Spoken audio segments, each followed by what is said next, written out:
Today we've got a crazy nuclear revenge story about somebody who was previously blinded by love. We'll get into that in a bit, but first, someone bullied my brother in his school, so I taught him a lesson. I'm A, and my junior brother's name is Dre. Just code names for this story. I went to high school in Nigeria at the time when bullying was not what it is now. In fact, it was not considered bullying, and also the bullies were not just people with bad homes who felt like terrorizing other kids. It was like a privilege to be passed on, and only the most feared senior who had some exclusive rights to be served like a king. This senior was called the top senior. The bad thing about that is when you're the most feared, you become hated. You lay foundation for some further heinous acts. Many juniors wanted the status to be passed on to them. For this to happen, you had to become the top senior's most loved junior. So that this status is maintained properly even after you leave the school, the top senior had to hand over his post to a befitting successor.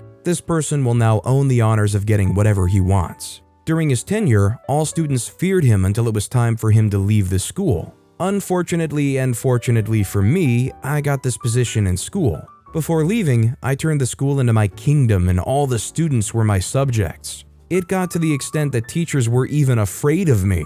Teachers also respected the status of being a top senior. Why this was unfortunate was because I had no idea my mom would make my junior brother go to the same school that I did. I thought he would end up in a private school that didn't practice what my school did. So I was brutal and unrepentant with it. I took what I wanted from every student and owned their stuff. Hey, I'm not saying I'm proud of it. Since I moved out of Nigeria and came to the States, I feel terrible about what is normalized here, but every community has its own ailment, and that just happened to be theirs. America, too, is not a saint country when it comes to bullying. I kind of prefer the structures and organized type, though. It's also not as bad as people getting bullied over here. But anyway, some kid who had no respect for me got the post. He took it as an opportunity to retaliate against my brother. I guess that he forgot that just because he bore the title does not make him immune to the people existing outside the four walls of the school. Yes, I was done with high school years ago, but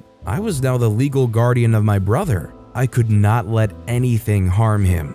After giving this boy a beating he would never forget, I did what was never heard of in the school before. As the former top senior, I returned to the school to have him removed and replaced. After all, I held the same position before. I could determine who would inherit it and who wouldn't. It was all based on sentiments and butt kissing. The status was called being the top senior. Whoever occupied that post had special privileges. Even as the post was created by students, teachers still respected it. They had to anyway. As an all-boys school, most of the students were big and tough, mischievous and clever even. If the student body did not like a teacher, their life was made to be a living heck until they finally resigned. So teachers, as long as they respected themselves, were respected by us. I know this is not what most Western schools are used to. Even some private schools in the same vicinity will frown at this idea, but this is how we lived and we loved it. So the top senior, he could get to the assembly whenever he wanted.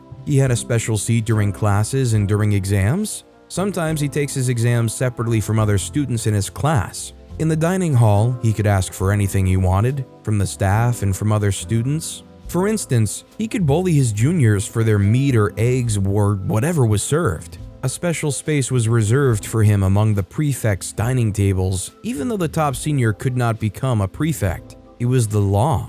The prefects had no power over him still. He could stand in the way of their rules. He could release any student from punishment, no matter what student placed him there. The only place his authority didn't get to was interfering with the management and the school board. I worked hard to get that position. My predecessor was a ruthless stud. From when I was in school, I craved that position, so from early years, I started acting like it. I became close to whoever looked like they could inherit the position, especially the one that was in the set directly above mine. I wanted that position by all means. It wasn't because I wanted to act wickedly. I just wanted power so that nobody could act wickedly towards me. Before I became a senior, I was already looking like it. My classmates knew I would be the top senior in our set. When the time came for my predecessor to be crowned, I stuck closer to him like never before. I became his errand boy. I fetched his bucket, ironed his clothes, scavenged for extra food from other students in the dining hall for him, and because I was already acting in his stead, I had his authority whenever I did things for him. Not surprisingly, when he was leaving, he handed it over to me.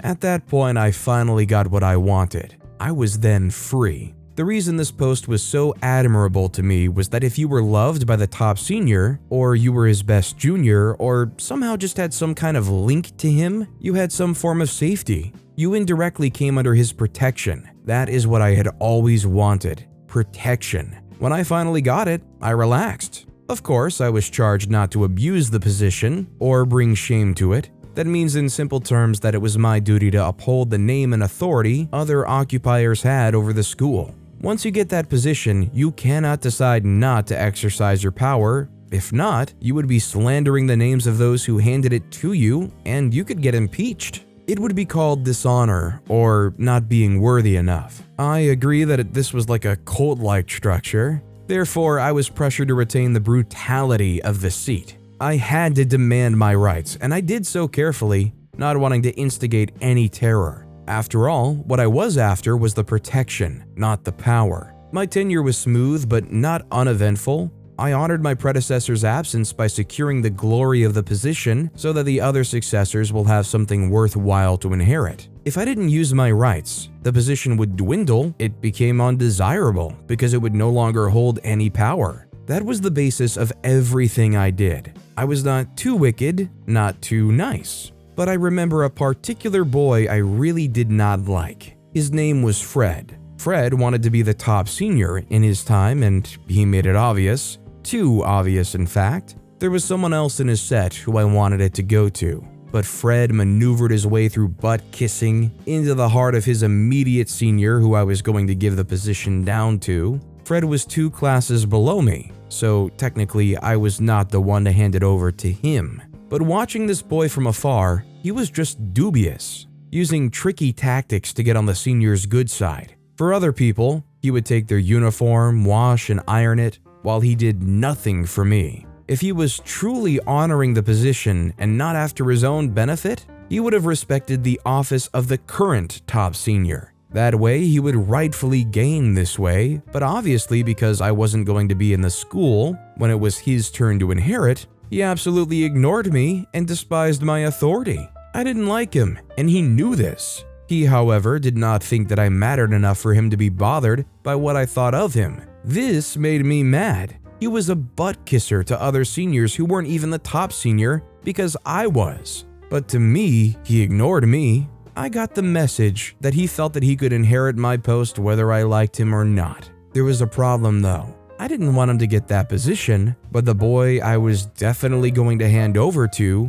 liked Fred. It didn't matter to me later. I began to accept that Fred will one day be the top senior, but I'll be gone when he experienced the power and opportunity, so I didn't let it bother me. I continued giving preferential treatments to my closest juniors and excluding him. I didn't foresee the financial turmoil my mother would go through later, making her unable to send Dre to a private school like we all wanted him to go to.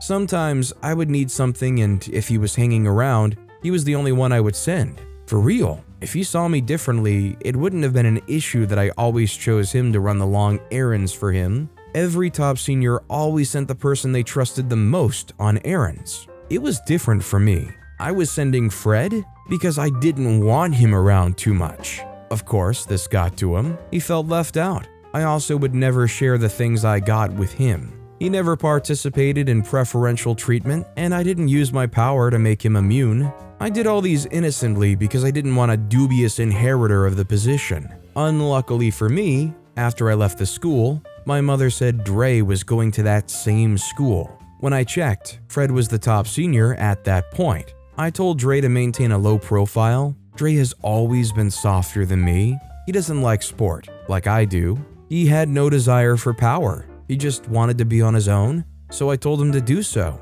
Of course, I didn't tell Dre why. I didn't want Fred to notice that my junior brother had entered the school, but that didn't erase the striking resemblance we both had. Somebody must have seen Dre and asked him if he was the brother of the former top senior, then brought him to Fred. Now, Fred didn't have the decency to honor the top senior line by at least offering Dre some protection. I never bullied Fred or do anything to him that was not warranted. I just didn't like him. So I made him do the things every aspiring top senior would do, but just the harder ones, like going around school and making announcements for me, asking junior boys to fill up my plate with their food or provision, etc. Even making Fred live like he was in heck while in school was not really so bad because he knew what he had to do to get to that position. I had to make him earn it. Dre, on the other hand, he just wanted to be a quiet kid that cared only about academics. Now, Fred had the autonomy to do whatever he liked to do to Dre, and he did.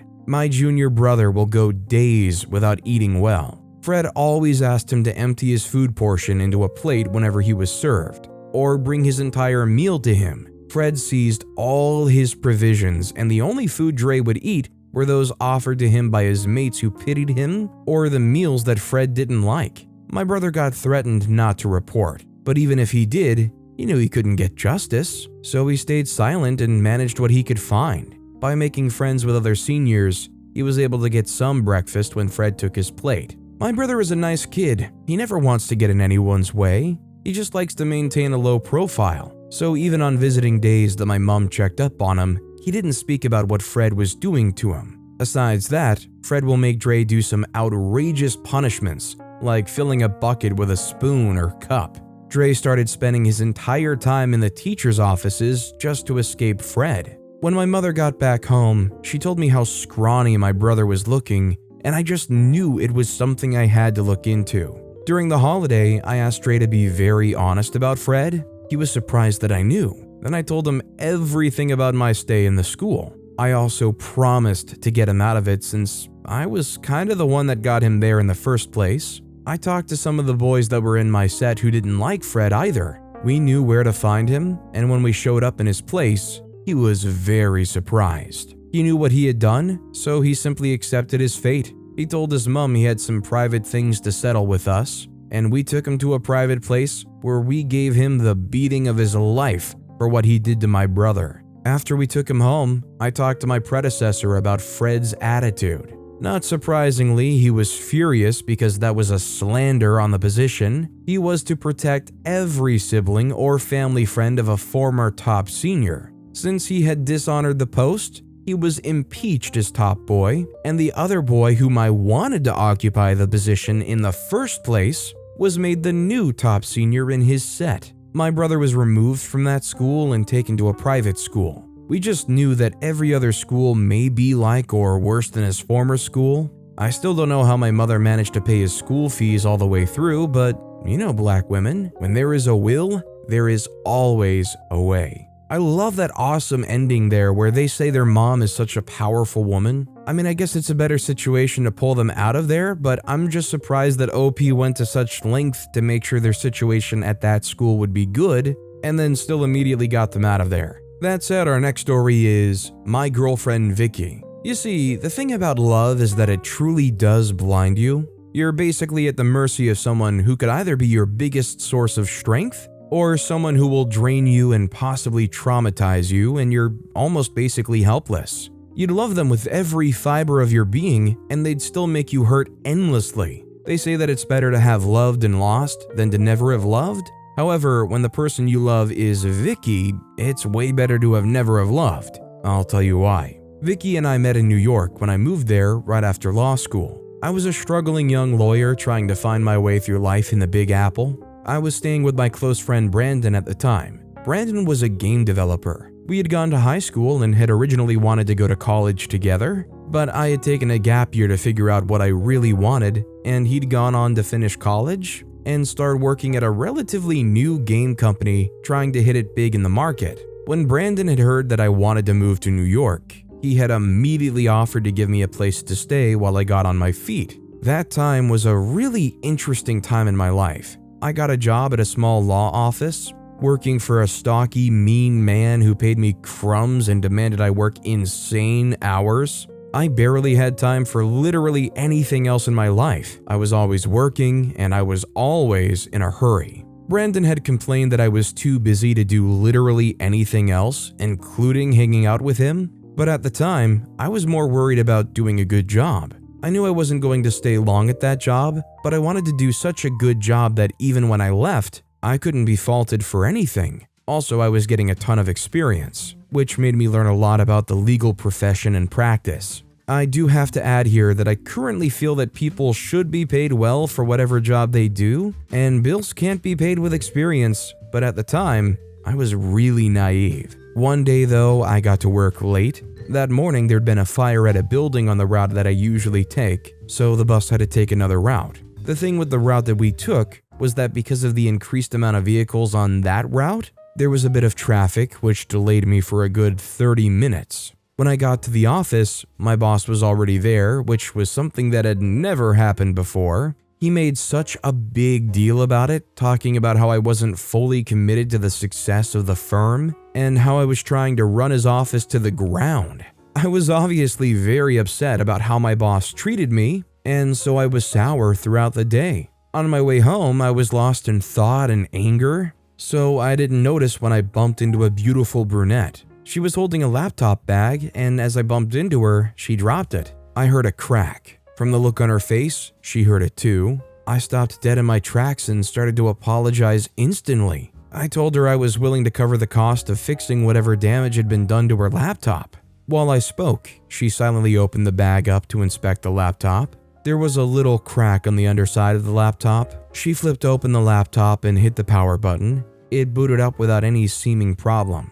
When she was certain that the laptop was still functional and mostly intact, she looked at me, her eyes questioning as if to say, "What the heck, man?" I realized that it was the first time she looked at me the entire encounter. I looked into her eyes and again started apologizing. She looked long and hard at me, as if deciding she would scream at me or not. She seemed determined that I simply wasn't worth the trouble. She put the laptop back in the bag, zipped the bag, and was about to continue walking when I waved at her to get her attention. She looked mildly annoyed, but she at least gave me her attention. I asked if she was fine and offered to give her my number so she could contact me if she discovered any further damage on the laptop. I even went as far as telling her where I worked if she wanted to contact me in person. She took my number and just walked away. The entire encounter, she didn't utter a word. I didn't know it at the time, but I had just met the woman who would make me feel on top of the world, right before breaking me completely.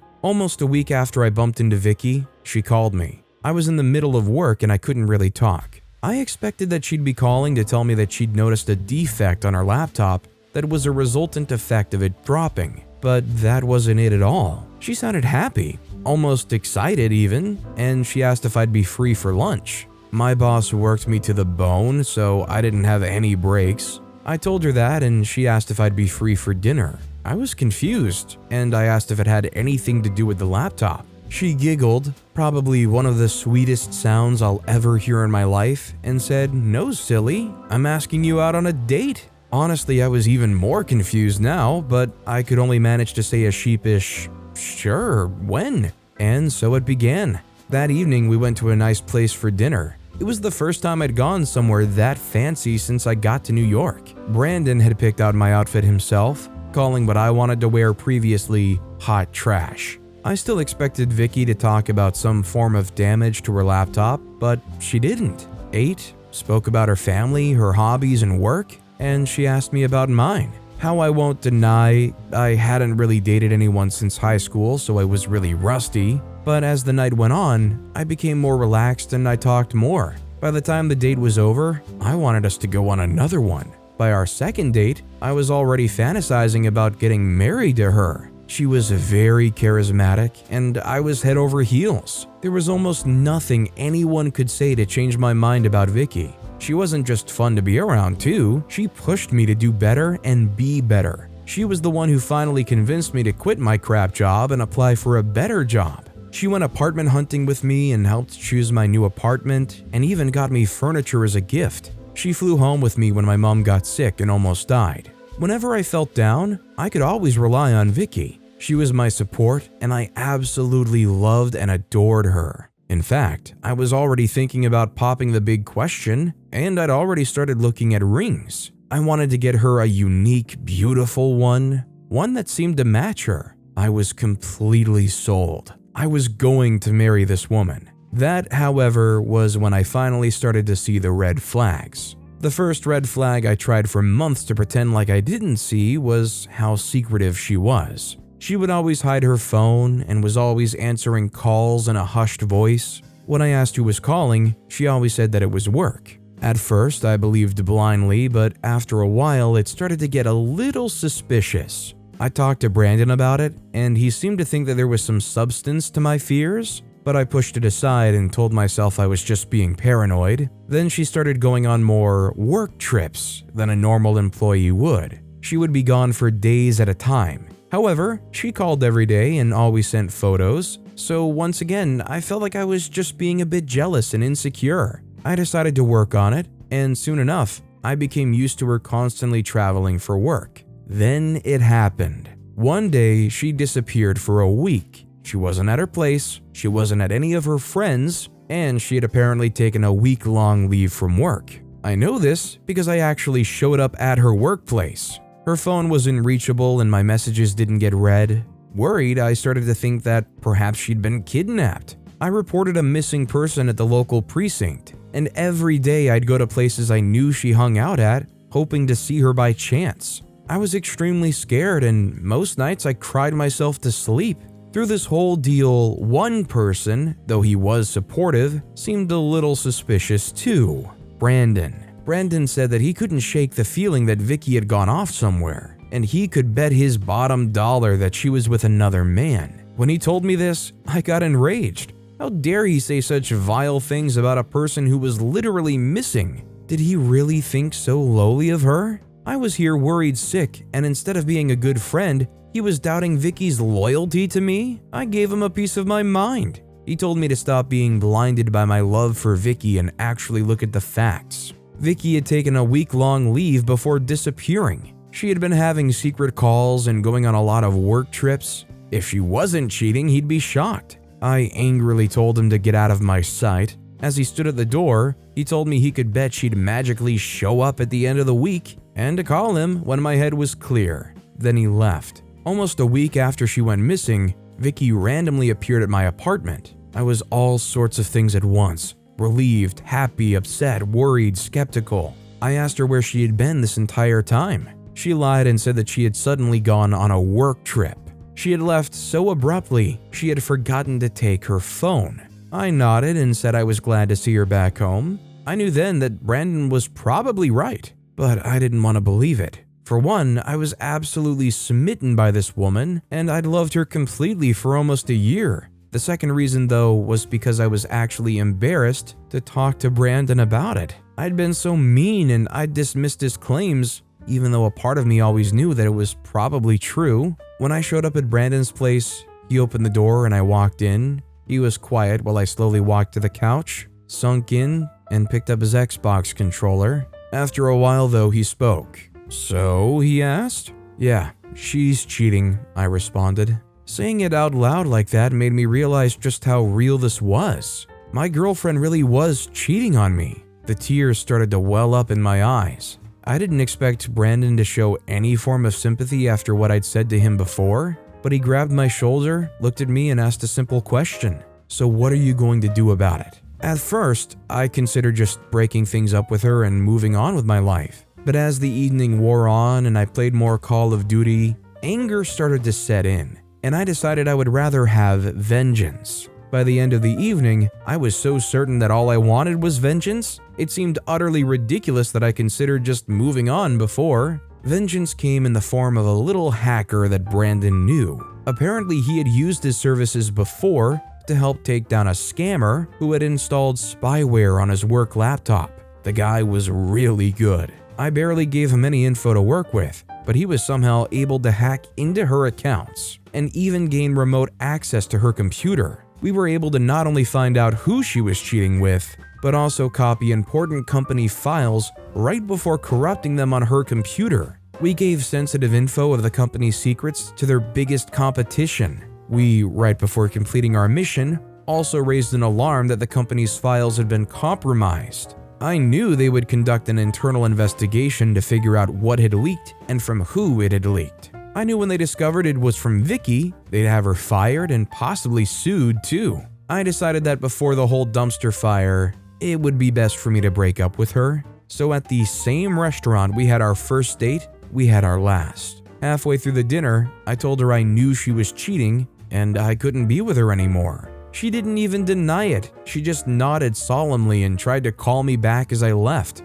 I heard about Vicky getting figured out as the leak and being fired a week later. To be honest, it didn't bring me a lot of joy, but it did make me feel ever so slightly better while I dealt with the loss of losing who I thought was the love of my life. I hurt so bad, I don't think I'll ever be the same again. I've poured all my energy into my work, and I haven't asked anyone out since then. My focus on work has made me very successful and a huge asset to the firm I work at presently, but sometimes the loneliness really eats away at my soul. I hope that someday I'm able to heal and trust someone enough to be with them. For now though, I'm good. Honestly, Brandon is such a good friend. He understood in that moment that you were just defensive, didn't want to believe it, and you were explosive and reactive because of that, but was still there to support you when you came down from that. And also, I'm very impressed with what that hacker was able to do with such little info. But with that being said, that's all the time we have for today. Now, if you want to hear another crazy revenge story, check out that video on the left. Or if you missed my latest video, check out that video on the right. That said, I'll see you all next time with some more stories.